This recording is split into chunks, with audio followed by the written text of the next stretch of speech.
في العالم.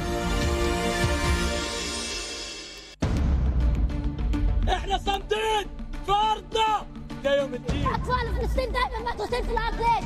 يعني بتمنى الشهاده بس مش ولاد صغار، ولاد صغار شو ذنب؟ فلسطين لازم تتحرر. مقاومة شعب من أجل الأرض والحرية. احنا بدنا حريتنا زي باقي اطفال الدول العربيه، بدنا حريتنا، بدنا نعيش زي ما بيعيشوا. يقابلها جرائم إبادة ترتكبها آلة عسكرية مجرمة للكيان الصهيوني ضد الشعب الفلسطيني. With Radio Algeria International, you will not miss a single major political or economic event. Radio Algeria International, our voice in the world. This is the English service of Radio Algeria International. It's time for the news. Algeria's permanent representative to the United Nations, Amar Ben Jama, has called in New York for sanctions to be imposed on the Israeli government, which are carrying out savage aggression against the Gaza Strip, which they plan to reoccupy.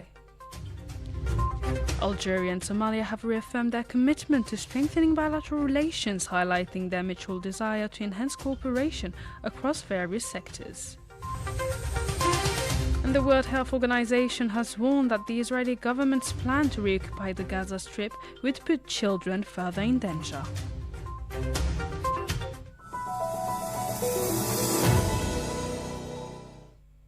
Hello and welcome to Radio Algeria International. I'm Miriam Bershi, and joining me today, my colleague Masoud Sharfi. Hi, Masoud. Hello, Miriam.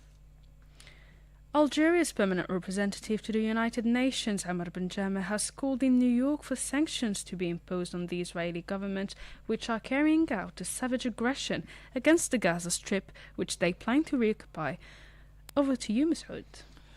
Addressing an emergency meeting of the Security Council to discuss the Israeli occupying authorities' decision to reoccupy the town of Gaza, Mr. Ben Jama said Algeria firmly condemns Israel's plan to displace Gaza city's population and to take full military control of the territory, stressing these are war crimes that demand justice and accountability. Algeria condemns in the strongest terms the decision of the Israeli cabinet to displace the entire population of Gaza City and northern Gaza and to impose full military control of the Gaza Strip, as if Gaza was not already under occupation, as if Gaza was not already under inhuman siege. These are war crimes, and those who draw their maps in blood must not walk in the shadow of impunity. Justice must call them by name. There must be accountability. He warned that after 22 months of displacement, starvation and mass killing, the plan would destroy Gaza and expel all Palestinians, leaving them with no state, flag or future. Mr. President, after 22 months of forced displacement, 22 months of starvation, 22 months of ethnic cleansing, such an operation would not merely ruin Gaza. It will just annihilate what remains of it.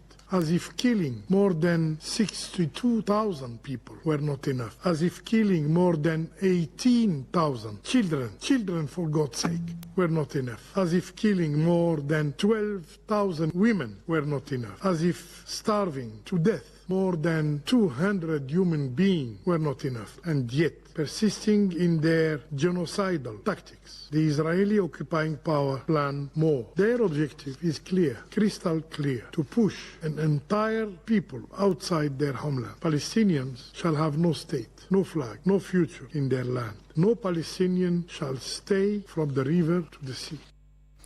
Mr. Ben Jama stressed that Palestinians will not abandon their homeland, accusing Israeli occupying authorities of dehumanizing and killing them through starvation, thirst, weapons, and humiliation. Despite the brutality of the oppression, Palestinians will not abandon their homeland. Palestinians will not let go their rights. We believe in their resilience, as we believe that Gaza, although wounded and bleeding, will one day rise again. Let us be clear. The Israeli authorities care nothing for international law. They care nothing for this council. They care nothing for humanity itself. They act with brutality, cruelty, and barbarity, stripping Palestinians of their very essence as human beings. For them, Palestinians are just human animals. And so, they orchestrate the killing of Palestinians by every instrument: starvation, thirst, weapons, and humiliation. Algeria's permanent representative said that global bodies act against Israel's crimes, but the Security Council remains silent, and such silence kills.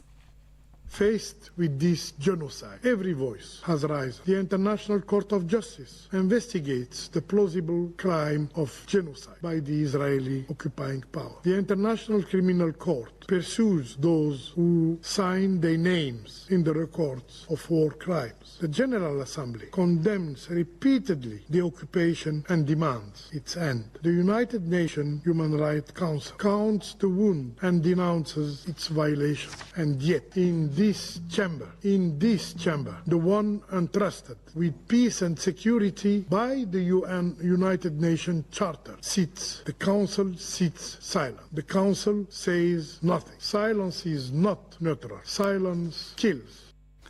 At the end of his speech, Mr. Benjama urged Security Council to act decisively under Chapter 7, break its silence, and